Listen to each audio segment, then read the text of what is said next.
commencement.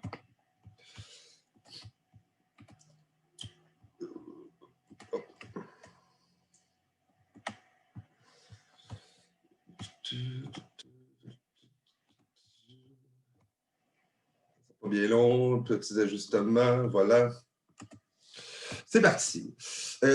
Donc, c'est quoi l'éthique de la recherche? C'est un peu ce qui va nous guider, si on veut, comme principe moraux tout au long de nos recherches et qui vont également vous guider lorsque vous allez être au baccalauréat et à la maîtrise.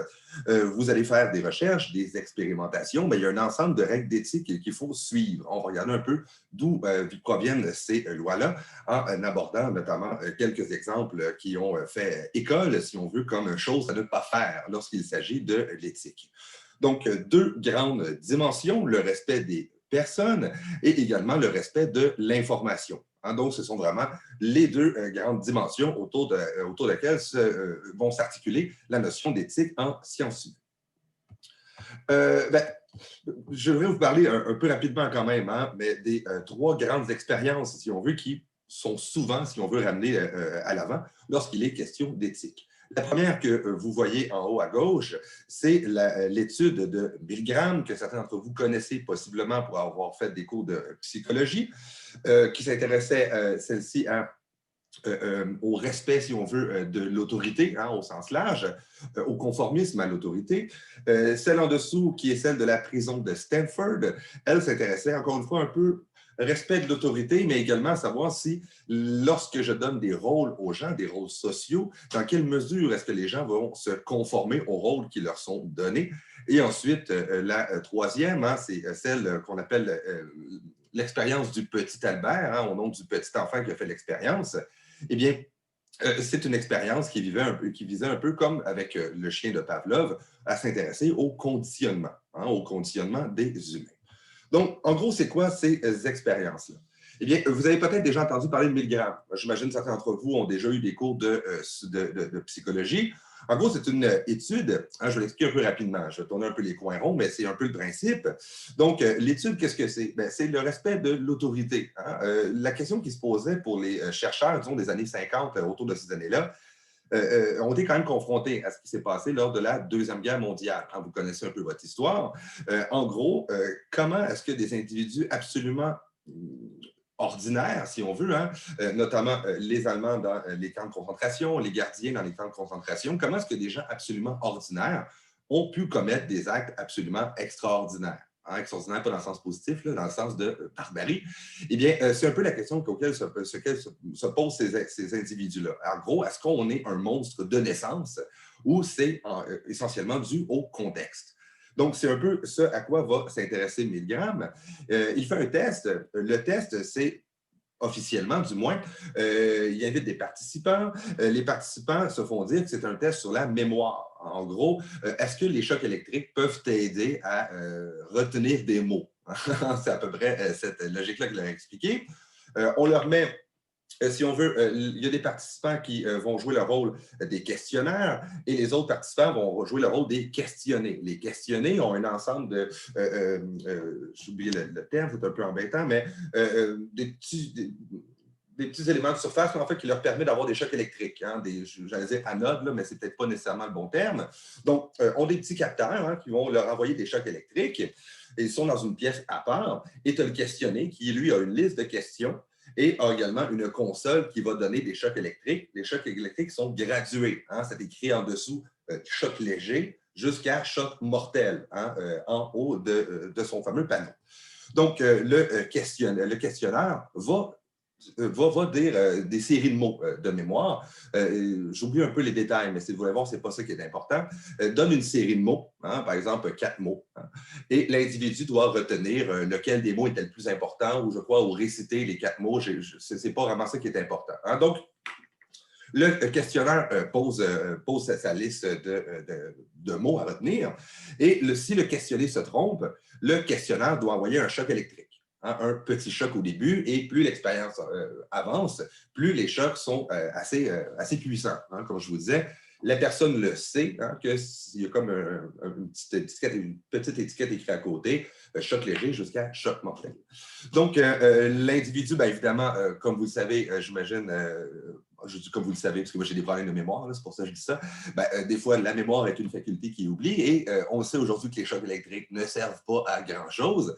Donc, plus ça avance, plus la personne se trompe, donc plus reçoit des chocs électriques. Et là, le questionnaire, en fait, donne des chocs électriques, puis entend, il ne voit pas l'autre personne, mais entend l'autre personne crier. Au début, c'est « Oh, hey, ça chatouille », jusqu'à « Ah, je veux sortir d'ici, je veux arrêter, je veux arrêter ». Donc, voyez-vous, est confronté en quelque part au cri du questionné. Donc, la personne, si on veut, c'est de savoir un peu, est-ce que je donne des chocs électriques, est-ce que ça aide la mémoire? Mais le vrai test n'est pas, si on veut, la vraie personne qui est soumise à l'étude n'est pas la personne qui est questionnée, mais à savoir le questionneur, jusqu'à où va-t-il continuer à donner des chocs électriques, malgré les cris de supplication du questionné. Donc, jusqu'à où il va donner des chocs électriques en suivant les consignes et les ordres du chercheur, qui est habillé en plus en sarrau blanc. On se rappelle les années 50, figure très respectée, identité sociale très respectée du chercheur. Donc, en gros, c'est une immense mystification. La personne qui reçoit des chocs électriques ne reçoit pas de chocs électriques et même que les cris de supplication étaient préenregistrés pour être certain que chaque personne soit exactement exposée au même cri. On va revenir plus tard sur l'expérimentation au cours de la session. Donc, le vrai test, en gros, comme je vous disais, c'est de savoir jusqu'à où la personne va se conformer à l'autorité, va suivre les ordres, un peu comme l'avait fait un soldat allemand, et faire souffrir un individu. Parce que le médecin, lorsqu'il se retourne, puis le médecin chercheur, c'est pas très clair, il se retourne et dit, là, je pense que le gars, personne n'a mal, je pense qu'il va arrêter. Le médecin dit, vous devez continuer. OK. Il continue un peu. Vous n'avez pas vu, j'ai appuyé sur ma console.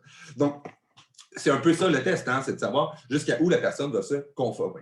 Et de mémoire, les pourcentages de personnes qui se conformaient étaient autour de 50 à 60 environ des personnes qui se conformaient à ce que la figure d'autorité lui disait, ce qui était un peu amené comme explication au comportement de certains soldats pendant les guerres. Ils ont pris soldats allemands, mais tous les soldats ont commis des exactions, pas tous les soldats, mais tous les guerres ont connu des soldats qui ont commis des exactions pendant l'histoire. C'est un peu d'expliquer qu'on n'est peut-être pas des monstres nés. Peut-être que c'est quelque chose qui relève du contexte et de la surconformité, c'est-à-dire de se conformer, mais de manière en enlevant tout son esprit critique lorsqu'une figure d'autorité nous le demande. Donc, c'était un test qui a été fait. Le problème, vous en conviendrez, lorsque la personne, excusez-moi le camion qui nettoie la rue, lorsque une personne, après l'expérience, apprenait que, écoutez, on vous explique l'expérience, finalement, ce n'était pas vous de questionner, ce n'était pas lui le sujet de l'étude, c'était vous, mais on voyait un peu l'idée. La personne était confrontée à d'une grave détresse psychologique. Il apprenait le matin, il arrivait, il mange la petite pomme, voit les enfants et tout ça. Bon, je suis une bonne personne, voilà, je suis un bon humain. Et se retrouve à la fin de l'expérience à apprendre qu'il est à quelque part un monstre qui pourrait tuer des gens si on lui en donnait l'ordre. Donc, c'est une des expériences qui a été amenée, qui, dans ce cas-là, n'avait pas beaucoup de cadre éthique dans les années 50, mais qui a été amenée comme exemple de choses qu'il ne faut pas faire. Ne pas induire une détresse psychologique aux individus. Et de mémoire, il y a également eu un cas de suicide, également parmi les participants, parmi ceux qui posaient les questions. Il y a également eu une version moderne de ça, que vous pouvez retrouver sur YouTube. Ça s'appelle le jeu de la mort. C'est quand même le fun. En gros, c'est un quiz télévisé. On reprend un peu ce que faisait Milgram, mais au lieu que ce soit un médecin, c'est une foule. C'est comme dans un jeu télévisé qui dit « continue, continue ». Donc, on a un peu la même version. Et des études qui ont été faites récemment ont démontré encore que plusieurs participants de ces émissions-là sont encore sujets à une forme de détresse psychologique. Donc, une des études, si on veut, majeures qui ont quand même alimenté la psychologie, mais qui est confrontée à d'énormes problèmes et enjeux éthiques. La deuxième expérience, c'est l'expérience de la prison de Stanford. En gros, c'est l'idée, est-ce que les gens se conforment à leur rôle lorsqu'on leur rend Nothing 1? En gros, on a pris 20 personnes, on fait un tirage au sort devant les personnes pour bien démontrer aux personnes l'aspect aléatoire de la répartition des rôles. La moitié va être des détenus, l'autre moitié va jouer le rôle de gardien. On avait recréé pour l'occasion une petite prison miniature dans le sous-sol de l'université de Stanford. Eh bien, la moitié joue des rôles de détenus, l'autre moitié joue le rôle de gardien. Et l'expérience qui devait arrêter après 2 semaines environ, on a dû l'arrêter après 6 jours seulement. Pourquoi?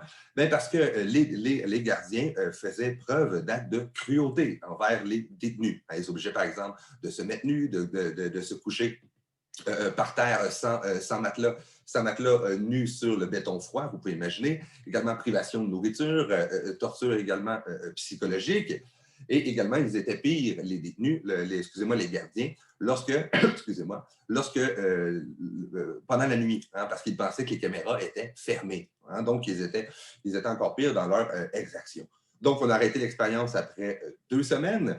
Excuse-moi, 6 jours, une expérience qui devait durer 2 semaines. Mais sachez quand même que ce n'est pas le chercheur principal qui a arrêté l'expérience. C'est la future femme du chercheur qui est arrivé et qui a dit ben là, ça n'a pas de bon sens, qu'est-ce qui se passe ici? Il faut arrêter l'expérience. Je veux dire, il y a de la torture psychologique dans les locaux de ton expérience, c'est absolument inacceptable. Donc, ce n'est pas le chercheur, c'est un peu dommage. C'est son assistante de l'époque qui a dit ben là, il faut arrêter, ça n'a absolument aucun sens. Donc, c'est un peu l'idée. Ben, si je te donne, mettons, le rôle, demain, par exemple, je vous engage comme gardien de prison, allez-vous tous être gentils et bons et autant remplis d'humanisme comme vous l'êtes aujourd'hui, où le rôle social qui est accordé à l'individu a une énorme importance? Donc, encore une fois, ben, ici, on a la détresse psychologique, la détresse physique qui, encore une fois, qu'on a fait subir à des individus au nom de l'avancement de la science. C'est un peu la morale qu'il y a lorsqu'on fait la recherche. On ne peut pas tout faire au nom de la science. Troisième expérience, l'expérience du petit Albert, qui est encore pire que les deux autres. Eh bien, l'expérience du petit Albert se déroule autour des années de mémoire 1920 quelque chose. Ça se passe dans un hôpital où est-ce qu'il y a une infirmière qui travaille et qui a un petit enfant. Et les chercheurs vont voir l'infirmière puis ils lui demandent « Peux-tu t'emprunter ton enfant 3-4 heures? » Sachez-le, ne prêtez jamais vos enfants à des médecins qui vous le demandent. Donc, demande d'avoir accès à l'enfant pour faire des tests sur lui. Pourquoi on a choisi cet enfant-là en particulier? Parce qu'il réagissait très, très peu aux stimuli. Donc, on se dit, on fait l'expérience sur le conditionnement. On ne veut pas avoir un enfant qui réagit trop. Donc, on a un enfant, disons, moyen, ordinaire, si on veut, qui réagit pas trop. Même qui ne réagissait pas suffisamment, mais on va revenir un peu plus tard. L'expérience qui était, vous connaissez sûrement l'expérience de Pavlov. En gros, du chien de Pavlov. Pavlov est un type, ça va, et il y avait un chien, d'où le chien de Pavlov. Et l'expérience qui a été faite, c'est de dire, OK, aussi, comment fonctionne le conditionnement? Par exemple, si j'amène un pot de nourriture, puis je fais sonner une petite cloche, le chien salive parce qu'il voit la nourriture. Donc, il associe, mettons, la nourriture et la cloche. Et à la longue, en gros, c'est un peu l'idée qu'à la fin de l'expérience, on n'a qu'à sonner la cloche et le chien commence déjà à saliver, sans même avoir vu la nourriture. D'où l'idée du conditionnement. C'est dans les années, j'ai oublié un peu de mémoire, autour des années 20, là, quand même au début de la psychologie. Donc, on se dit, mais est-ce qu'il est possible d'induire des peurs à des jeunes enfants? De faire donc le conditionnement. Vous imaginez à quel point c'est absolument inacceptable. Mais donc, dans les années 1920, c'est autour de ça, ce qu'on fait, on prend un petit enfant, le petit Albert, et le petit enfant, vous voyez sur l'image, le petit enfant est assez jeune quand même. C'est un bébé, je crois, environ de 2 à, je pense qu'il a environ 2 ans, cet enfant-là. On voit déjà que ça va aller assez mal. Expérience d'Halloween, peut-être. Eh bien, le test est assez simple. L'enfant a environ 2 ans. On lui met un petit lapin. Les petits-enfants, les petits lapins, c'est doux. Donc, à ce moment-là, il va flatter le petit lapin. Et dès qu'il commence à flatter le petit lapin, boum, un gros bruit sourd. J'ai oublié un peu c'est quoi l'instrument qui est utilisé, mais on fait un gros bruit sourd. Donc, l'enfant commence à pleurer parce qu'il a peur du bruit. Et à la longue, on continue, on lui montre un petit lapin, même que, on montre encore un petit lapin, et encore une fois, un gros bruit sourd. Et à la longue, le petit enfant, quand on lui montre un petit lapin, commence à être hystérique et d'avoir absolument peur. Donc, c'est un peu l'expérience qui est celle du petit Albert. Et les chercheurs étaient assez contents à l'époque, dans cette mesure où ils se sont dit, en plus, on n'a pas juste fait peur, avoir peur des lapins, mais il avait peur de tout ce qui portait de la fourrure. Donc, il s'est dit, le conditionnement fonctionne de manière assez large. Donc, vous voyez un peu l'idée, les sous-sols obscurs et sans gloire de la recherche en psychologie et en médecine. Eh bien, l'expérience du petit Albert en fait partie. La mère apprend un peu comment ça fonctionne, va chercher l'enfant et s'en va. Donc, les chercheurs étaient un peu tristes de ne pas avoir su déconditionner l'enfant parce qu'il est parti avant même de pouvoir faire le déconditionnement. Au-delà de ça, je pense que c'est absolument inacceptable. Le petit enfant On a appris plus tard que pourquoi est-ce qu'il ne réagissait pas beaucoup aux stimuli? Parce que c'était un petit enfant autiste, hein, ce qui est encore plus terrible, qui rajoute une couche d'immonde à l'expérience. Et je crois qu'il est mort autour de 5-6 ans. Hein, donc, il n'a pas eu longtemps peur des lapins. Donc, à ce moment-là, l'expérience posait nécessairement, encore une fois, des problèmes sur la souffrance psychique et psychologique et physique qui est faite sur des enfants, de même que sur la notion de consentement. C'est-à-dire que la mère qui a prêté l'enfant au médecin, n'avait absolument pas de connaissance de ce qu'il allait se passer, hein, parce qu'on ne leur a pas expliqué l'expérience. Parce que j'imagine que si vous aviez un enfant, puis on vous dit, on fait l'expérience, le but c'est du conditionnement. On va essayer d'instaurer des peurs à votre enfant pour qu'il pleure. Personne n'aurait accepté, du moins pas beaucoup. Et également, l'autre problème qui était associé à ce cas-là, c'est que la dame était une infirmière, hein, c'est-à-dire une infirmière qui travaillait sur place avant le syndicat. Donc, à ce moment-là, elle avait tout simplement peur de perdre son emploi si elle n'acceptait pas, hein, si on veut, la demande des médecins. Donc, imaginez la notion de consentement qui pose problème et également la question de la souffrance physique et psychologique. Il y a également d'autres expériences hein, que je vais passer un peu rapidement. Toutes les expériences en médecine qui sont absolument terribles. Hein. La médecine a une belle image aujourd'hui, mais qui a été absolument immonde dans les siècles derniers. Par exemple, des tests sur les populations autochtones. Ils ont fait beaucoup de tests hein, sur les populations autochtones pour des médicaments, pour des choses comme ça, et également sur les populations afro-américaines aux États-Unis, où, par exemple, chez les Afro-Américains, contre leur consentement, je pense que vous allez comprendre pourquoi, on leur administrait la syphilis pour savoir ce qui se passait avec la syphilis. Hein? Donc, vous voyez un peu l'idée. Encore une fois, la notion de consentement et de souffrance physique qui est infligée aux individus, le plus souvent des individus qui ont une faible qui sont très bas sur l'échelle sociale. Hein. À l'époque, c'était les Autochtones, c'était également les Afro-Américains aux États-Unis, mais également tout ce qui est prisonnier de guerre. C'est encore tous des éléments qui ont amené à peut-être qu'il faudrait avoir un code d'éthique lorsqu'il s'agit de faire de la recherche. Alors donc, c'est un peu les cas qui ont posé, si on veut, les jalons de la réflexion sur les codes d'éthique. Donc, c'est un peu ce qu'on va regarder ensemble aujourd'hui, rapidement. C'est quoi, justement, ces principes éthiques-là qui sont absolument incontournables? Donc, eh bien, pour ce qui est du respect de la personne, eh bien, il faut toujours évaluer, avant de faire une expérience, hein, évaluer les risques pour le bien-être, la dignité, autant physique que psychologique, des participants ou du public. L'idée de base, c'est sûrement le principe le plus important, il ne faut pas causer de préjudice physique ou moraux aux participants. Donc, ce sont des éléments que l'on doit absolument éviter. Pourquoi? On ne peut pas faire tout au nom de la science. On ne peut pas perturber psychologiquement et amoindrir physiquement des individus, tout simplement pour assouvir notre curiosité. Également, il ne faut pas exiger de vos participants qu'ils commettent des actes illégaux. La recherche doit toujours se faire dans le cadre du code de la légalité. Hein? C'est-à-dire que, excusez-moi, parce que là, je le savais, tabarouette. Excusez-moi, ça c'est très drôle, parce qu'en ce moment, j'ai une guerre que je mène avec mes voisins qui viennent faire pipi sur les petits arbres que j'essaie de faire pousser. Là, je l'ai vu qu'il est en train de faire pipi avec son chien. Je ne vais pas sortir, je suis en classe. Mais je voulais vous montrer un peu pourquoi j'avais une drôle de réaction. Donc, je commence à devenir vieux, hein, de m'intéresser à mes arbres qui poussent. Là, ça commence à être assez triste, mon affaire.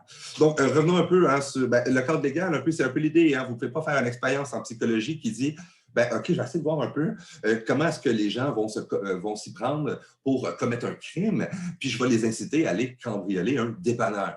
Non, on ne peut pas faire ça parce qu'on ne peut pas faire en sorte que notre personne participante se retrouve avec un casier judiciaire après notre étude. Hein, ça n'a absolument aucun sens. Dans ce cas-là, ils vont reconstruire un petit dépanneur dans un local quelconque. Ça devient un peu plus compliqué, mais là, on n'a pas le choix. C'est le prix de l'avancement des connaissances. Également, il faut toujours obtenir le consentement de façon éclairée et réfléchie. Toute l'information nécessaire pour que l'individu puisse savoir dans quoi il s'embarque doit lui être fournie. Donc, il doit savoir ce dans quoi il s'embarque et la personne peut également arrêter de poursuivre la recherche. C'est-à-dire que, par exemple, si vous faites une expérience, la personne peut dire « OK, moi, je suis tanné, je veux m'en aller ». La personne a le droit de quitter. En permanence. Également, ben, ça va de quoi hein, pour le consentement? Bien, évidemment, les personnes mineures doivent avoir une autorisation écrite de la personne responsable ou de toute autorité légale qui en est, si on veut, la tuteur. Et encore une fois, mais cette personne-là ben, doit également savoir de manière éclairée ce dans quoi la personne qui s'occupe va être soumise. Pour le respect des personnes, eh bien, on peut, si on veut, avoir des leurres. Qu'est-ce qu'on veut dire par là? Mais souvent, on ne va pas tout expliquer au complet ce qu'on va faire. Hein? Ça veut dire qu'on va expliquer en gros dans les grandes lignes, mais ce qu'on essaie d'éviter encore une fois, le biais de désirabilité sociale. Si je vous dis, par exemple, à 1000 grammes, hein, si j'avais dit à la personne, le problème, c'était les stress psychologiques et tout ça, ce n'était pas le leurre qui était utilisé.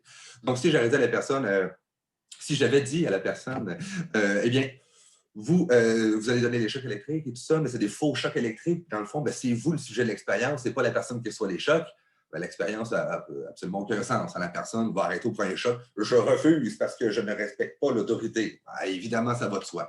Toutefois, on va toujours les justifier. Ça ne doit pas être laissé, si on veut, à la libre volonté du chercheur ou à ses fantasmes d'être sadique ou quoi que ce soit.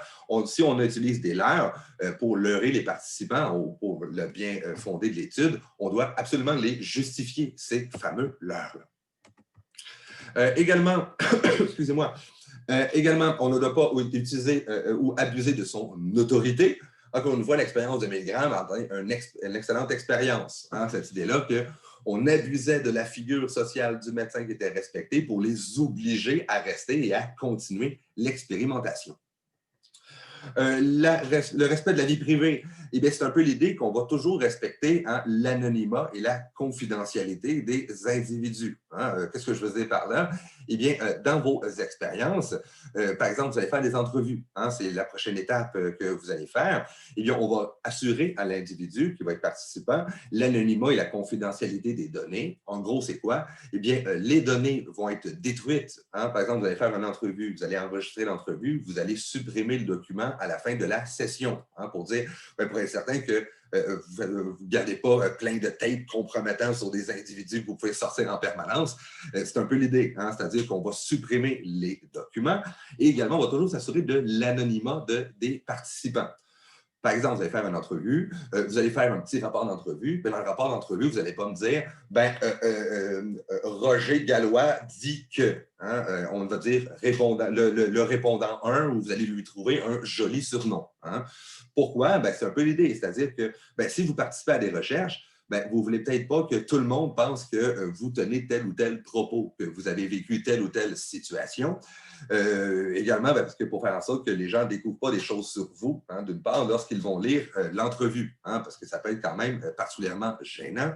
Et également, ça va faire en sorte que les individus qui voudraient être participants, on va avoir beaucoup moins de volontaires. Hein, si vous savez, par exemple, est-ce qu'ils seraient volontaires ici à m'expliquer leur vie privée dans tous les détails et je vais mettre vos noms? Ben là, non, je ne veux pas que ça... ça ne me tente pas. Là, par contre, si je garantis l'anonymat, la confidentialité des données, vous allez dire ah ben oui, pourquoi pas, si je ne peux absolument pas être identifié ou quoi que ce soit, il n'y a pas de problème. Hein. Donc, on va enlever les éléments d'anonymat. On va enlever les informations personnelles de la personne.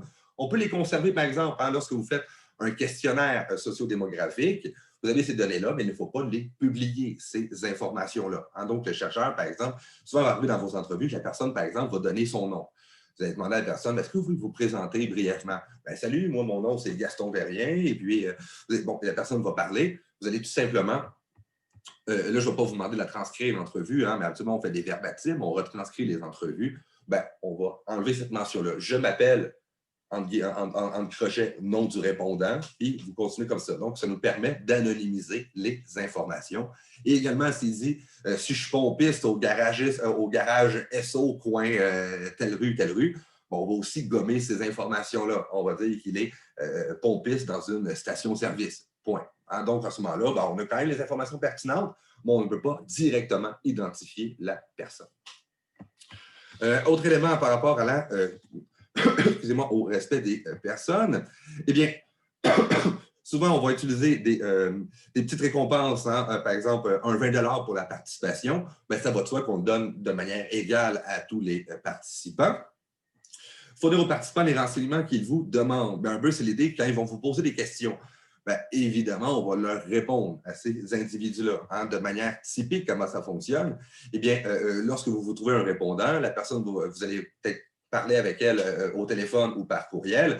La personne, ça se peut qu'elle vous pose des questions sur la recherche, bien, vous devez lui répondre. Hein, ma copine, en ce moment, fait sa thèse de doctorat, elle fait des entrevues. Eh bien, le plus souvent qu'autrement, bien, elle prend un appel téléphonique avant l'entrevue, puis se dit, bien, elle présente un peu c'est quoi la recherche, puis est-ce que vous avez des questions? Ah oui, ça dure combien de temps? Est-ce que je peux partir? Vous voyez un peu l'idée. Donc, la personne, c'est normal, peut avoir des interrogations. On doit lui fournir l'ensemble des informations, toujours pour s'assurer du fameux consentement éclairé hein, qui est demandé. Également, excusez-moi, pour le respect bon, on va revenir un peu plus tard, sur le respect des renseignements, mais c'est un peu souvent, qu'est-ce qu'on nous, par laquelle on va fonctionner. Eh bien, par exemple, je ne vous demanderai pas de le faire hein, dans le cadre de votre recherche, mais dans les recherches, si on veut, qui sont financées, hein, baccalauréat, maîtrise, que vous allez faire rendu à l'université, eh bien, souvent, qu'est-ce qu'on fait, c'est qu'on envoie notre rapport de recherche à la fin à l'ensemble des participants. Hein. On écrit un courriel individuel, hein, pas un courriel de groupe avec tout le nombre des participants dans le même courriel. Hein, c'est un peu le concept de respect de la confidentialité. Eh bien, on envoie le fameux rapport de recherche parce que ben, la personne, d'une part, trouve ça intéressante, parce que je trouve ça intéressant parce que ben, elle a participé à quelque chose, elle voit un peu qu'est-ce que c'est, mais également, hein, on dit, ben, on a traité ces informations-là, et personne peut revenir et dire, mais là, je ne suis pas d'accord, moi, c'est pas ça que je disais pantoute, là, ça n'a absolument aucun sens, la manière par laquelle vous interprétez mes propos. Puis on a un peu un petit retour sur l'information. Je vous dirai quand même, entre vous et moi, lorsque la personne manifeste son grand désaccord, ben, c'est assez rare qu'il y ait des transformations dans le rapport de recherche, mais ça peut quand même arriver dans certaines situations. Ça devrait l'être, mais c'est assez rare, hein, soyons-le quand même sincères par rapport à ça. Respect de l'information, c'est un peu ce que vous avez fait pour votre problématique, hein, pour plusieurs des points qui vont être notés ici.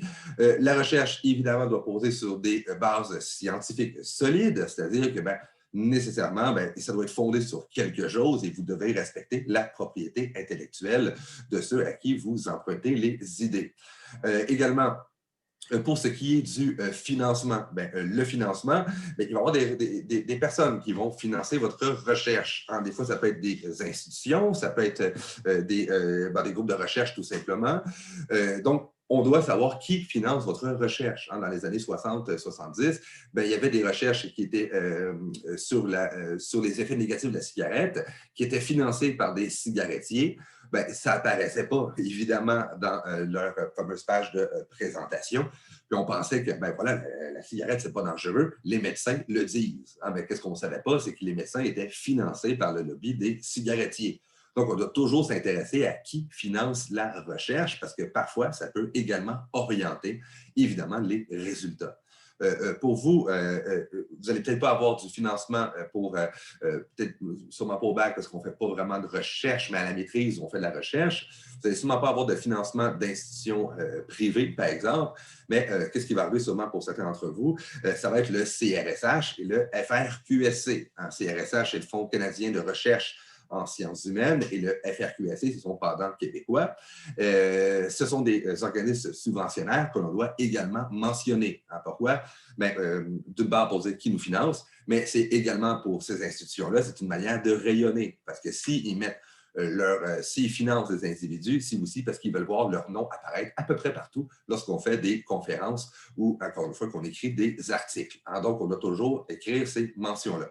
Petite parenthèse pour le CRSH et FRQSC, lorsque vous avez une moyenne en sciences humaines à peu près, hein, en haut de 4 sur 4,3, ça doit être autour de 88 je pense, à peu près, à la maîtrise, excusez-moi, au baccalauréat pour la maîtrise, pour le doctorat également, on peut aller chercher au provincial 25 000 par année non imposables pendant 2 ans pour la mémoire, ou 3 ans, je crois, pour le mémoire.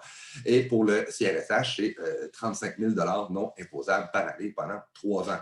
Donc, ça vaut la peine. Hein? À un moment donné, quand vous dites, vous êtes sûrement fait dire, ah ben là, tes notes, c'est ton salaire. Mais ça va être le cas, effectivement, dans les années qui suivent. Hein? Baccalauréat, ça vaut la peine de pousser un peu la note parce que vous allez avoir beaucoup de financement. Là, ma copine, elle n'aime pas trop ça quand je dis ça. Hein? Mais elle, c'est une élite sociologue Et elle a reçu de mémoire d'accepter et de décliner, parce qu'elle elle est obligée de décliner des bourses, parce qu'il y a des, bref, soit tu prends elle, soit tu prends l'autre, je crois autour de 300 000 au cours de ses études. Hein. Ça vaut la peine, ça peut être payant, mais il faut travailler fort. Alors pour ceux qui travaillent tout le temps fort et disent à quoi ça sert, maudit, je passe, juste passer, ça va être payant dans quelques instants. Faites-vous pour ceux que ça intéresse, je pourrais vous en parler, hein, parce que j'ai fait ces demandes-là également, moi aussi. Il faut faire un. Ça n'a pas rapport avec le cours sur l'éthique. Vous posez des questions si ça vous intéresse, mais ça vaut la peine. Dans mon notes, bon, je veux dire un petit peu juste rapidement tout de suite. Des fois, il y a les petites bourses hein, des organismes. Ça vaut la peine d'aller chercher les petites bourses. Les petites bourses, c'est quand même 1 000, 2 000 $. C'est quand même pas des petites bourses tant que ça. Ça vaut la peine d'aller chercher parce que vous ne serez pas étonné d'apprendre qu'on donne des bourses à ceux qui ont déjà obtenu des bourses. C'est absolument à se flinguer tout ça, mais c'est un peu le demande commis avec expérience. C'est un peu la même chose, un peu. Si vous allez chercher les petites bourses au début du bac et qui ne demandent pas beaucoup d'efforts, mais qu'il faut faire quand même, vous allez chercher ces petites bourses-là, vous allez pouvoir avoir les bourses lors de votre maîtrise. Hein. Et sachez que ceux qui se rendent au doctorat, parce que vous ne le savez pas encore, mais il y a une fraction d'entre vous, hein, il doit y avoir au moins le quart à peu près d'entre vous qui vont faire un doctorat, sauf que vous ne le savez pas. C'est peut-être pas ceux et celles qui pensent qu'ils vont le faire réellement. C'est un dossier un peu complexe avec les études supérieures. Mais sachez qu'il n'y a pas de doctorant qui n'est pas financé. Hein. Puis je vous rappelle, vrai, hein, un financement pour un doctorat, vous recevez à peu près 90 000 $ pour faire votre doctorat, ça vaut quand même la peine, hein, donc vous voyez l'idée. Le financement, c'est intéressant, mais revenons un peu à nos moutons. On doit toujours annoncer qui finance nos recherches. Évidemment, ça va un peu de soi. Hein? On doit également refuser toute forme de financement qui mettrait en péril les principes éthiques de la recherche. À ce moment-là, les médecins auraient dû refuser le financement des compagnies de tabac parce que ça allait évidemment fausser les données. Les participants doivent également être choisis de manière impartiale. Hein? Pourquoi? On doit éviter encore une fois le biais de confirmation. Vous allez faire ça davantage en méthodologie quantitative, mais il y a des manières, si on veut, hein, d'échantillonner, de faire de l'échantillonnage de nos répondants pour s'assurer que ces individus-là soient le plus représentatifs. En gros, on ne prend pas juste des personnes qu'on sait très bien qui vont correspondre à ce que nous souhaitons avoir comme résultat. Également, lorsqu'on fait des études, il y a toujours des limites à nos résultats. Hein, je n'ai pas interrogé tel type de population. Il y a également une généralisation qui est limitée. On doit également le mentionner dans la section conclusion ou discussion. Hein, de plus en plus, la section conclusion disparaît au profit de ce qu'on appelle discussion. Et enfin, on doit diffuser honnêtement ces résultats. Hein. Il y avait un truc assez particulier. Eh bien, je ne sais pas si vous connaissez ce qu'est l'homéopathie. En gros, je vous donne des pilules de sucre, je vous mets des gouttes de choses qui ne fonctionnent pas dessus, puis je vous vends ça comme des médicaments. Eh bien, il y a eu beaucoup d'études qui ont été faites d'homéopathie pour savoir leur efficacité.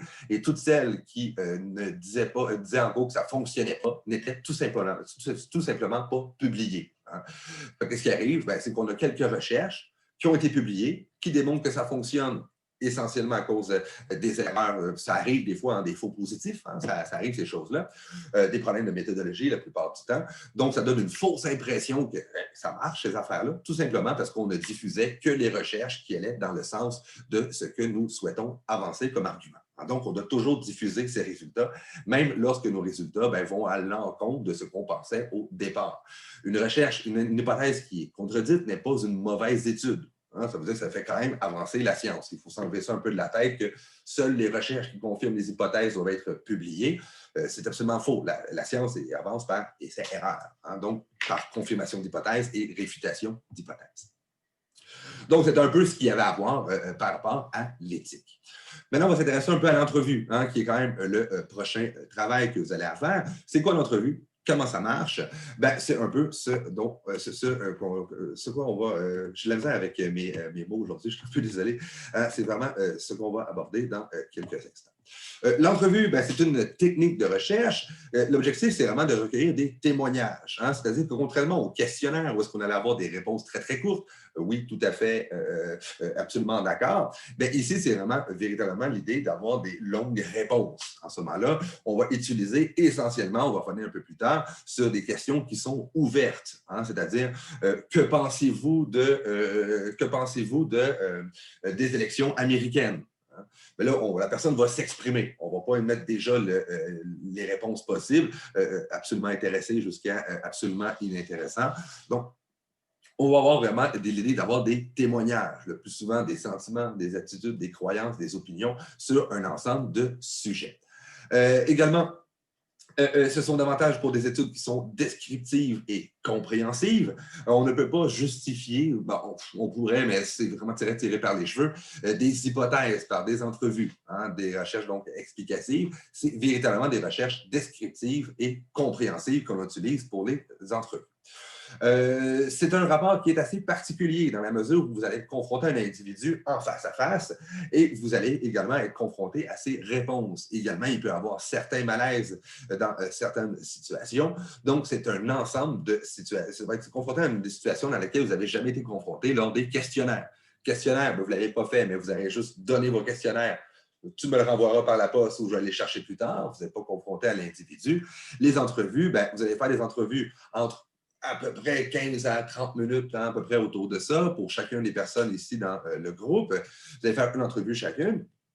Eh bien, vous êtes quand même confronté à la personne en face à face, ce qui peut être quand même un rapport assez particulier. Et évidemment, ça dépend des sujets. Hein. Des fois, ça pose absolument aucun problème. Hein. Ceux qui s'intéressent, par exemple, dans la classe ici, je pense qu'il y en a qui s'intéressent au lien entre l'activité sportive et la performance académique. Il n'y a pas grand chance que la personne s'écroule lors de l'entrevue, vous en conviendrez.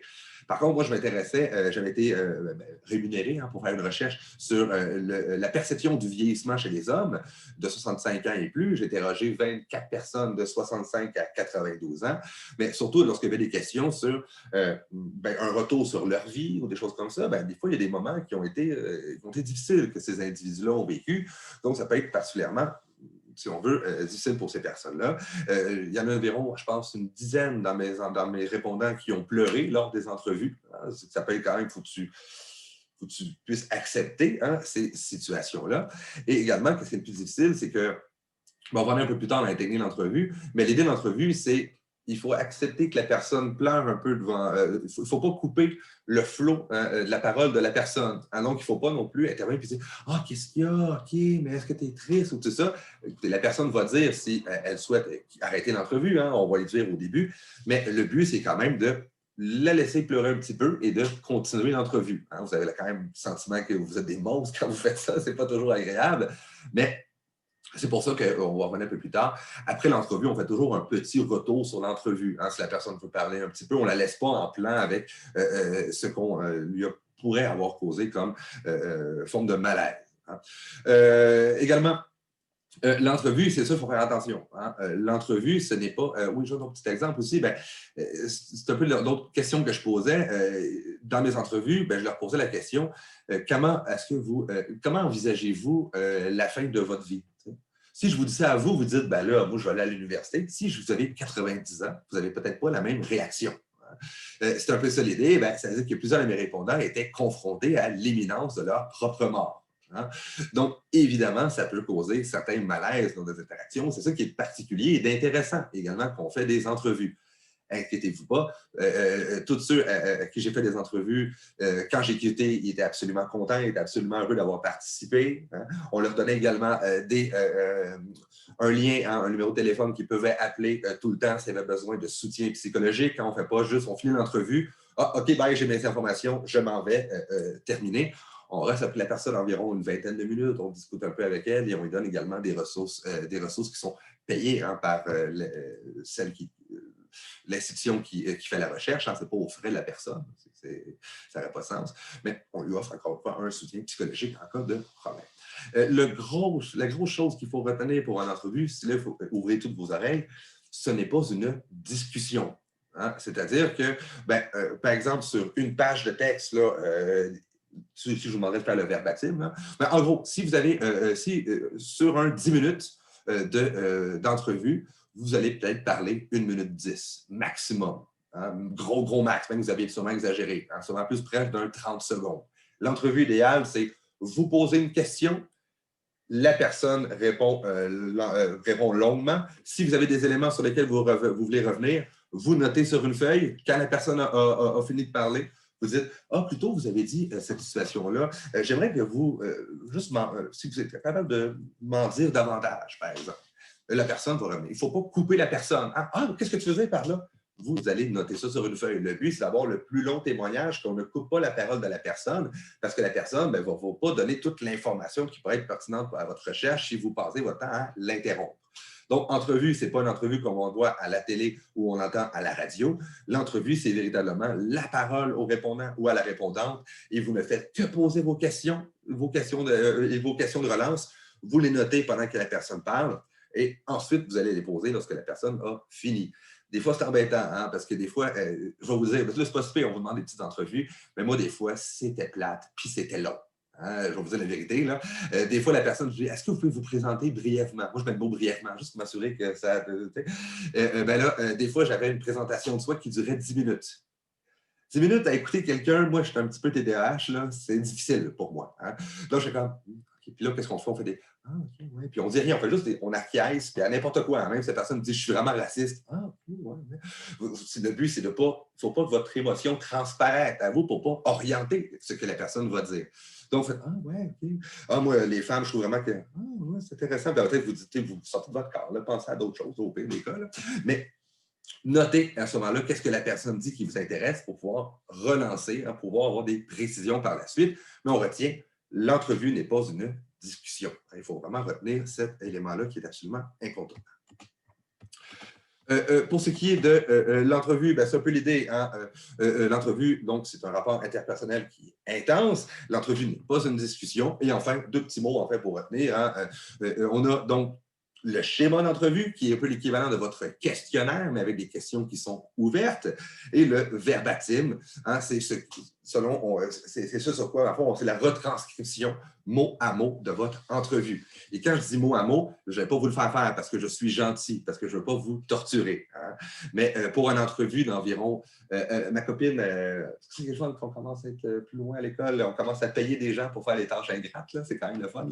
Elle payait quelqu'un pour retranscrire ses entrevues d'environ 1 heure et d'environ 2 heures.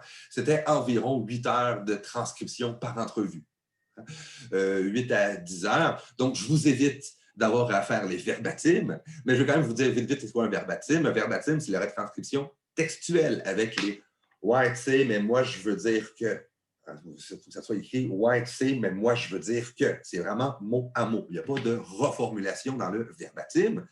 Et je le fais surtout quand je ne le fais pas faire là parce que c'est des cours d'entrevue, mais imaginez quand même si j'ai des longues entrevues de 2 heures, 2 heures et demie, et que à chaque fois, je devrais réécouter l'entrevue au complet pour pouvoir les analyser. Ça n'a absolument aucun sens. Donc, le verbatim, ce n'est pas juste pour punir des individus qu'on fait ça, c'est également après particulièrement facile pour venir analyser ces entrevues-là. On a le texte lui-même sur lequel on peut travailler. Donc, ça vaut vraiment la peine de les retranscrire. Dans le cours de fin de session, de fin de cégep, vous allez faire un cours de DIH, hein, de démarche d'intégration des acquis en sciences humaines. Eh bien, de mémoire, on vous demande de retranscrire l'entrevue dans la forme d'un verbatim pour pouvoir analyser bien correctement ces entrevues-là, mais je ne le fais pas faire dans le cadre de ce cours-ci. Donc, pour l'entrevue, avantages, désavantages, mais évidemment, ça diminue le phénomène de non-réponse qu'on avait dans les questionnaires, parce que la personne, on peut toujours lui reformuler la question, faire des questions de relance également. Donc, ça évite le phénomène des non-réponses. Les réponses sont évidemment énormément détaillées et exhaustives, et on réussit absolument à aller chercher une grande variété également de répondants. L'inconvénient, évidemment, on ne va pas interroger 250 000 personnes. C'est beaucoup trop lourd comme processus. Habituellement, vous allez comprendre pourquoi dans le cours de méthodologie quantitative, mais habituellement, avec un échantillon d'environ 35 personnes, on a quelque chose d'assez solide, hein, qu'on peut relativement généraliser, du moins à ce petit groupe-là. Prend beaucoup de temps quand même faire les entrevues, hein, faire l'entrevue elle-même, les préparatifs, se déplacer. Pour chaque entrevue, moi, ça me prenait environ 5 heures à peu près. Et après l'analyse, c'est encore plus long, hein, évidemment, peut-être une dizaine d'heures par entrevue. Donc, pour chaque entrevue, à peu près, grosso modo, j'avais à peu près 20 heures de travail pour une seule entrevue, hein, minimum. Donc, ça prend beaucoup de temps. On a un phénomène de désirabilité sociale qui est assez important, mais qu'on peut également amoindrir. Et c'est là qu'on va revenir au prochain cours sur les techniques de l'entrevue. Vous allez avoir à pratiquer votre poker face. hein, votre visage qui ne transmet aucune information, c'est absolument important pour pas que la personne pense que... Parce que souvent, ce qui va arriver, c'est que la personne va avoir une confirmation de c'est-tu correct ce que je dis? Est-ce que c'est correct? Donc, à ce moment-là, mais avec votre poker face, ben, ça va énormément aider à ne pas faire transparaître d'informations. C'est pour ça que je vous dis quand la personne disait moi, je suis vraiment sexiste. Parce qu'on ne veut pas faire oh, ouais, mais la personne n'en parlera plus après. Puis nous, on veut avoir ces propos-là. Alors, donc, on doit avoir vraiment le visage le plus neutre possible et on acquiesce même à des choses absolument terribles. On fait on ne doit pas interrompre le répondant. Donc, excusez-moi, bien de déréalité sociale qu'on peut évidemment amoindrir avec notre gestuelle, notamment. Le traitement quantitatif, évidemment, est un peu plus compliqué que le traitement... excuse-moi, le traitement quantitatif des entrevues est un peu plus difficile. On peut simplement dire, par exemple, si on a 30 répondants, ben 15 répondants sur 30 ont répondu que c'est moins dans le quantitatif. On fait vraiment de l'analyse qualitative pour ce qui est des entrevues. Deux grandes formes d'entrevues, les entrevues individuelles et en groupe. En groupe, ça arrive des fois quand on a une recherche qui est exploratoire, quand on ne sait pas trop les questions, par exemple, qui sont pertinentes à poser ou qu'on vraiment on explore un nouveau phénomène. Eh bien, souvent, ils sont en faire, on va prendre un groupe, hein, comme en publicité, ils font un focus group. Bien, on prend un peu un groupe et qu'on va justement poser en entrevue. Ah, vous pensez de quoi? C'est une espèce de plus une discussion. Mais dans les faits, je vous avoue que ben, c'est véritablement la forme d'entrevue individuelle qui est le plus souvent utilisée. Hein. Donc, individuel, comme je vous disais, il faut vraiment établir une relation de confiance dès le début de l'entrevue pour que la personne puisse se confier sans crainte d'être jugée. Également, bien, vous pouvez avoir accès à un ensemble de signes qui sont non verbaux, ce qui est quand même particulièrement intéressant. Là, je vous demande, vous pouvez le faire, hein, ça c'est quand même intéressant, mais lorsqu'on fait des recherches, vous allez faire des recherches pour votre bac, un petit peu au bac, mais surtout à la maîtrise, bien, les expressions personnelles, le langage corporel est particulièrement intéressant et pertinent. Par exemple, si vous posez des questions à des individus qui font ben là, c'est quand même une information qui apparaît nulle part dans les questionnaires ou dans les autres types de techniques de recherche, mais les réactions des individus, les silences également, hein, ce qu'on appelle les silences pleins, c'est-à-dire quand la personne pose une question, puis vous dites Jonathan, peux-tu me décrire un peu la relation que tu as avec ta mère?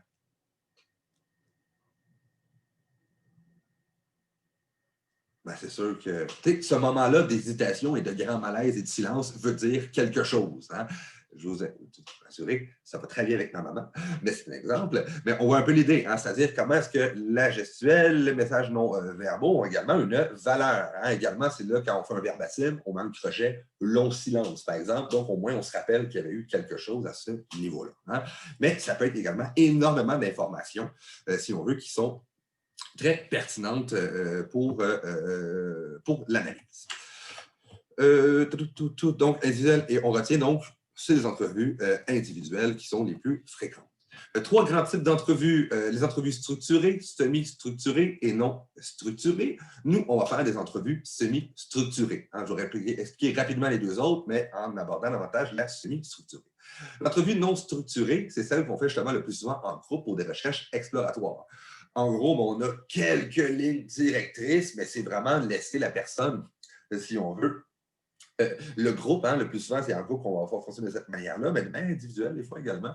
On veut vraiment laisser la personne la plus grande liberté possible, mais des fois, ça devient particulièrement difficile à analyser et surtout à comparer. Hein, parce que si je fais juste des entrevues non structurées avec un ensemble d'individus, étant donné que des fois, je ne pose même pas les mêmes questions, ça commence à être difficile de comparer les réponses entre elles pour voir un phénomène qui serait social ou un phénomène qui serait psychologique, hein, qui serait commun à un ensemble d'individus. Mais on l'aborde le plus souvent dans les recherches exploratoires. Ça peut être quand même particulièrement utile pour une pré-recherche. Hein, c'est-à-dire qu'on commence un peu la recherche, habituellement, on peut commencer par les entrevues non structurées, puis on va se diriger doucement vers le semi-structuré. L'entrevue structurée, mais c'est l'envers un peu. Hein, c'est un peu... on l'utilise assez peu quand même. C'est vraiment l'idée que j'ai les questions qui sont vraiment établies d'avance et je pose absolument toutes les mêmes questions aux mêmes personnes. Le chercheur n'a pas de latitude pour faire des questions de relance, pour faire des reformulations des propos du répondant.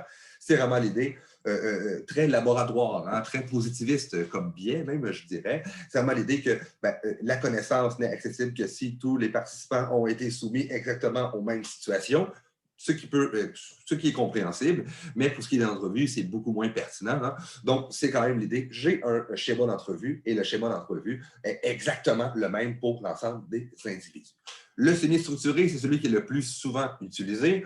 Vous avez un schéma d'entrevue que vous allez construire comme pour l'entrevue structurée, mais par contre, il y a énormément de place pour des questions de relance, des questions de reformulation. Quand la personne aborde quelque chose que vous n'aviez pas prévu dans votre schéma d'entrevue, puis vous dites « Ah, mon Dieu, c'est vraiment intéressant, je n'avais juste simplement pas pensé », l'entrevue semi-structurée permet d'ajouter ces questions-là, hein, permet donc d'avoir une plus grande latitude et d'aller chercher des éléments, des angles morts auxquels on n'avait pas spontanément pensé. Hein.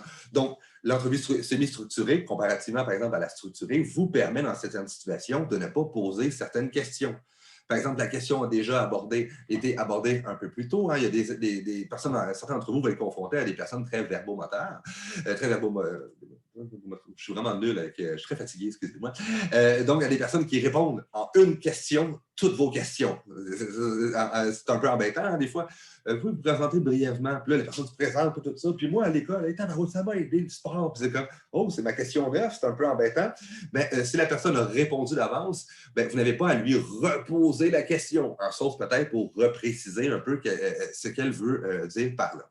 Donc, l'entrevue semi-structurée vous permet de faire ça. Si vous êtes dans une entrevue structurée, à ce moment-là, vous devriez reposer toutes les questions. Mais ça devient très lassant pour les répondants quand ils disent j'ai déjà répondu à ça. Là. Pourquoi? C'est toujours ça, hein, l'entrevue, on va revenir au prochain cours, c'est un fil tendu à quelque part où est-ce qu'on doit toujours faire en sorte que la personne est assez intéressée, lui laisser assez de liberté pour qu'elle se confie, mais d'avoir un cadre assez serré quand même pour qu'elle ne déborde pas trop de ce qui nous intéresse et ce qui nous concerne dans le cadre de la recherche. Et vous allez faire des petites entrevues, mais il y a un enjeu qui fait qu'on fait des longues entrevues, de faire en sorte que la personne ne dise pas « OK, gars, là, je suis tanné, je veux m'en aller ». Parce qu'à un moment donné, des entrevues de 2 heures, c'est long, hein? C'est quand même longtemps.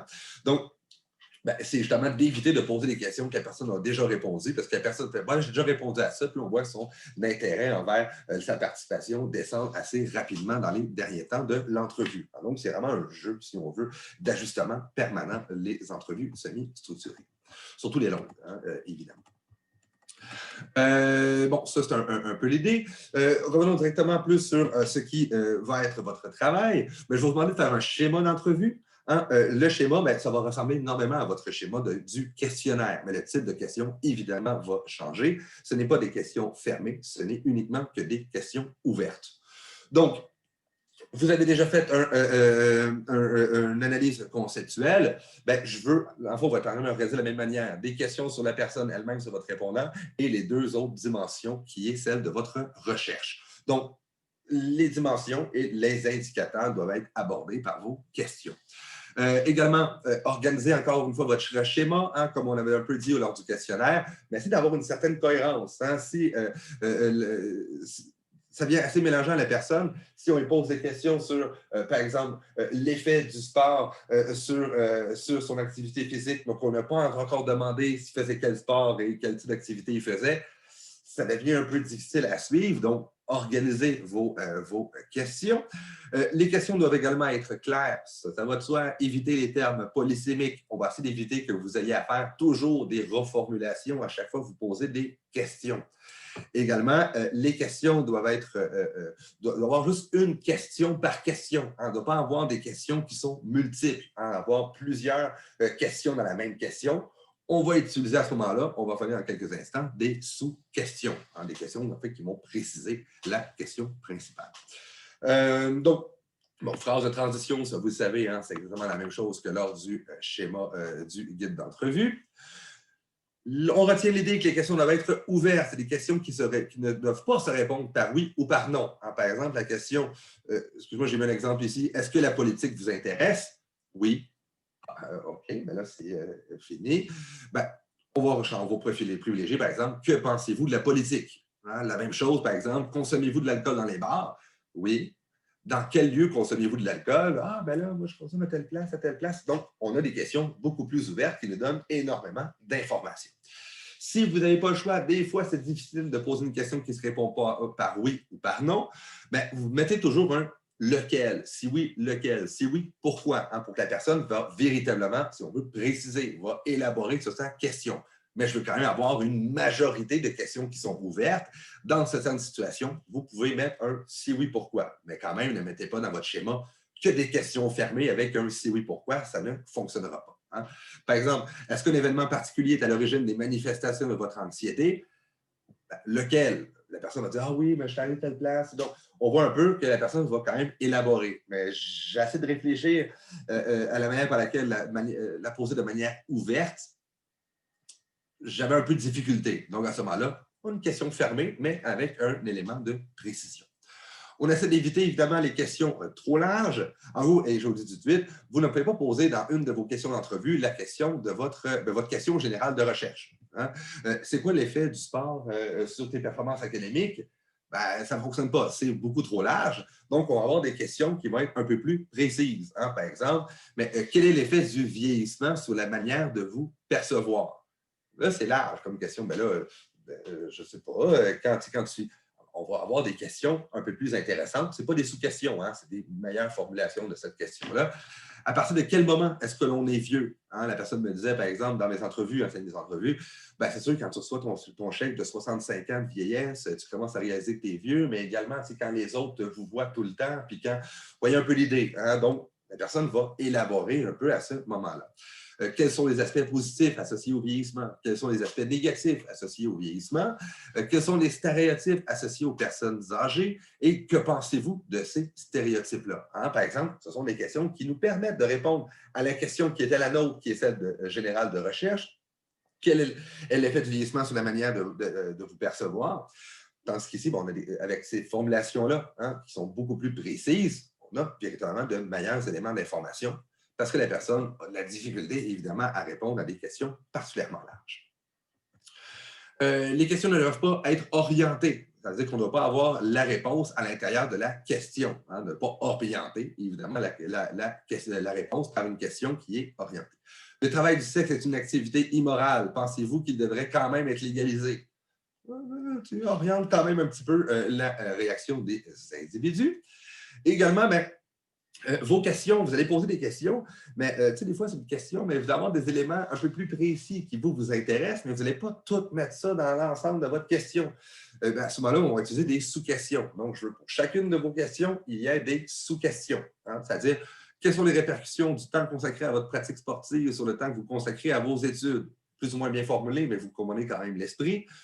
Là, vous dites, OK, mais la personne, ben là, moi, je fais ça, là. Puis là, bon, on a des sous-questions. La personne a fini de répondre en gros.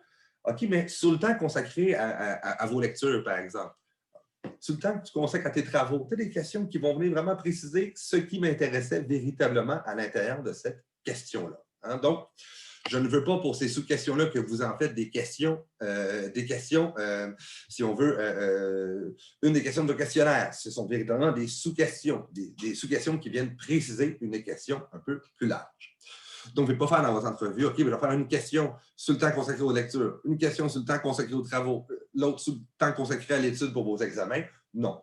C'est la dimension temps, si on veut consacrer, si on veut, aux études au sens large, et je vais venir préciser avec les lectures, les travaux et la préparation aux examens. Évidemment, à la fin, non, excusez-moi, bon, je vais dire quand même, hein, ça serait bien. À la fin, toujours une petite phrase de remerciement. Je vous remercie vraiment d'avoir voulu bien participer, de bien vous avoir voulu participer à notre recherche et tout ça. Mais un autre élément sur lequel j'aimerais insister, vous devez, pour la première question, les questions sociodémographiques, on va éviter un peu les questions de type c'est quoi ton âge? OK, une question. C'est quoi ton sexe? Une question. Ça ne sert absolument à rien, on fait des recherches qualitatives. Donc, c'est pour ça que la première question qu'on va toujours poser quand on fait des entrevues, c'est pour commencer, j'aimerais que vous vous présentez brièvement. Hein, de cette manière-là, on réussit à aller chercher les informations les plus pertinentes de notre répondant. Donc, la première section, la section qui était consacrée aux dimensions sociodémographiques, votre première question, c'est pouvez-vous vous présenter brièvement avec des sous-questions? Vous voulez savoir quoi? L'âge, l'emploi, quelle école il fréquente dans les questions pertinentes un peu hein, par rapport à cette personne-là. Souvent, c'est ce que vous avez mis dans votre questionnaire, hein, l'âge, le revenu des parents ou des choses comme ça. Et Excusez-moi, pas revenu des parents. Hein, donc, vraiment, l'âge, le sexe. Bon. Et ensuite, je vais vous demander, en fait, rapidement, de poser 15 questions en tout dans votre entrevue. La première section, c'est des questions démographiques. Je vais avoir un maximum de 4 questions directement sur la personne. Hein. La première, pouvez-vous vous présenter brièvement? J'ai un ensemble d'éléments pertinents. Et ensuite, directement par rapport à votre problème de recherche. Hein, ça veut dire, vous posez une question. Les 2 autres suivantes ou les 3 autres suivantes, si vous en faites 3 ou 4, vous posez des questions directement pertinentes à votre problème de recherche. Par exemple, ici, le diplôme obtenu par les parents, la participation dans le programme sport-études, ce sont tous des questions qui ont rapport à la personne. Ensuite, les autres questions qui ont traité les 2 autres dimensions de votre recherche doivent directement sur les recherches et sur votre problème de recherche et non pas sur la personne elle-même. Donc, on retient un peu cette idée-là. Le schéma d'entrevue est séparé en 3, une section d'informations sur les répondants et les 2 autres dimensions directement sur votre problème de recherche. En gros, je ne vais pas avoir des questions tout le long qui sont uniquement socio-démographiques. On les concentre dans la première partie et surtout dans la première question. Donc, c'est un peu l'idée, hein, ce que j'ai déjà évoqué. Ouais, c'est un peu la même chose hein, qu'on a fait dans le questionnaire. Chacune des parties doit être identifiée, numéroter les questions et une petite phrase de transition entre chacune des parties. Hein, le reste, on va aborder ça lors du prochain cours. Donc, je retiens certainement pour le schéma d'entrevue, il y a 15 questions, un maximum de 4 questions qui visent directement à définir l'individu. Les autres, je veux avoir des questions sur le phénomène lui-même qui vous intéresse. Également, les questions doivent être ouvertes, c'est-à-dire ne pas se répondre par oui ou par non. Si ça arrive, mettez un si oui, lequel. Les questions ne doivent pas être orientées non plus, ne doivent pas avoir la question la réponse à l'intérieur de la question. Donc, on retient un peu ces éléments-là. Donc, je vous envoie, si vous avez des questions, hein, je ne veux pas soulever que les questions seulement se répondent en petits groupes, c'est souvent ça qui arrive. Mais si vous avez des questions à poser en gros, est-ce que ça a l'air relativement clair? Là? Les consignes vont vous être expliquées au prochain cours. Hein? C'est normal que vous ne savez pas tout ce qu'il y a à faire. Mais en gros, c'est quoi une entrevue? C'est quoi un schéma d'entrevue? Je pense que c'est relativement clair. Donc, j'aimerais vous inviter en fait à les rejoindre vos équipes. Je vais vous inviter à l'invitation dans une petite seconde. Je vous envoie chacun dans vos équipes de recherche et commencez déjà à penser un peu à un schéma d'entrevue. Je ne vous demande pas de me faire, parce que plutôt j'ai mis l'analyse conceptuelle et tout ça. Je n'aurais pas dû mettre ça, hein, excusez-moi. Vous n'avez pas à me fournir une analyse conceptuelle pour votre entrevue. Hein. Donc, vous pouvez ajouter des questions, sortir un peu. Il n'y a absolument aucun problème. Donc, il n'y a pas l'ensemble des indicateurs qui doivent y apparaître. Hein. Vous pouvez d'ailleurs donc vous intéresser de plusieurs manières à un même petit indicateur qui vous intéresse davantage. Ça ne pose pas de problème à ce niveau-là. Sachez tout de même que le travail est à remettre à la semaine 13 au cours 2. Donc, vous avez quand même à peu près un mois pour pouvoir faire la schéma d'entrevue, l'entrevue également. Donc, plus vite vous faites votre schéma d'entrevue, plus vite vous allez pouvoir faire votre entrevue. C'est une entrevue par membre de l'équipe. Excusez-moi, je vais vous demander de faire un petit rapport de recherche. Il fait 4 pages. Puis c'est pas comme la problématique, inquiétez-vous pas. Okay? Dans ces 4 pages-là, il y a déjà les consignes qui sont sur les si vous êtes curieux ou curieuse. Dans cela, je vais vous demander de faire un petit résumé en une page de votre entrevue. Hein? En gros, qu'est-ce que la personne a dit, essentiellement. Hein? En gros, qu'est-ce que la personne a dit lors de l'entrevue. Et ensuite, de mettre en une page, comparer vos entrevues entre elles. Ça veut dire qu'est-ce qui est ressorti de commun et qu'est-ce qui est ressorti de différent. Insister sur le commun hein, à l'intérieur de vos entrevues. Un peu l'idée que on vit toutes nos vies individuellement, mais notre manière de vivre nos vies et d'appréhender la réalité, ce n'est pas individuel, c'est commun. Ça veut dire qu'on a vie sur une trame qui est communément partagée. C'est un peu ce à quoi on s'intéresse en sociologie et également en psychologie. Ça veut dire, oui, le stress, par exemple, l'anxiété, on le vit de manière commune, mais il y a une manière individuelle, mais il y a une définition du stress. Donc, à quelque part, il doit y avoir quelque chose de commun dans les expériences individuelles qu'on fait du stress et de l'anxiété, par exemple. De même que la même chose, par exemple, à ceux qui s'intéressent au travail du sexe, les stéréotypes et les préjugés, ils sont partagés hein, dans la société. Ils ne sont pas tous intériorisés par l'ensemble des individus, une chance, mais on va pouvoir quand même mettre en commun les propos qu'on a recueillis de nos répondants. Donc, je vous envoie à votre équipe. Commencez déjà à penser un peu à votre schéma d'entrevue. Plus vite vous le finissez, plus vite vous allez pouvoir faire vos entrevues et également plus vite vous allez pouvoir faire votre rapport de recherche. Hein? Donc, je vous invite à faire ça de vous y atteler le plus tôt possible. Donc, voilà ce qui était un peu, comme je disais, les consignes. Hein, si vous êtes curieux, curieuse, elles sont sur Léa, mais on va les aborder au cours de ce vendredi. Mais vraiment, commencez à faire votre schéma, c'est vraiment l'étape numéro 1. Donc, voilà, c'est parti pour l'ensemble des différents groupes. Excusez-moi, on va arrêter l'enregistrement.